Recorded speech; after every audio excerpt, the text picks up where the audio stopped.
అసలు Valentine's day ఎలాగ వచ్చింది? ఒక మాటలో చెప్పాలంటే ఒక వ్యాలంటైన్ అని ఒక ప్రీస్ట్ ఆ రోజు కాలంలో రోమన్ ఎంపైర్ లో క్లాడియస్ అని ఒక వ్యక్తి ఉన్నాడు, రాజు. ఈ సోల్జర్స్, వివాహం చేసుకున్న సోల్జర్స్ అందరూ చెడిపోతున్నారు, వాళ్ళకి బాధ్యతలు ఎక్కువై సరిగ్గా చేయట్లేదు, సరిగ్గా యుద్ధం ఆడట్లేదు అని చెప్పి అసలు ప్రతి ఒక్కరు, ఏ సోల్జర్ కూడా పాపం వాళ్ళు ఉండలేక చావలేక ఎంతో తిప్పలు పడుతున్నప్పుడు ఈ వ్యాలంటైన్ అన్న వ్యక్తి రహస్యంగా వారికి వివాహాలు జరిగించేవాడంట.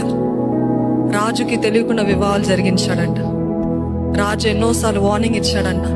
కానీ సోల్జర్స్ బాధ తట్టుకోలేకపోతున్నారంట. వారు ప్రేమించిన వారు ఎంతో మంది దూరం అయిపోతా ఉంటే 14th రోజు అప్పుడు ఇంకా చూసి ఆ వ్యాలంటైన్ అన్న వ్యక్తిని ఉరి శిక్ష, he executed him. And that is how Valentine's day began అని చెప్తారు. దాని తర్వాత ఇంకా ఎన్నో పిట్ట కథలు, లేకపోతే మిత్స్, వీటన్నిటితోటి కలిపి they created this. But that is not the important thing. We are not asked can you అని చెప్పలేదు దేవుడు. దేవుడు ఏమన్నాడు? ఆజ్ఞ ఇచ్చాడు, ప్రేమించాలి. Love one another, it is a command.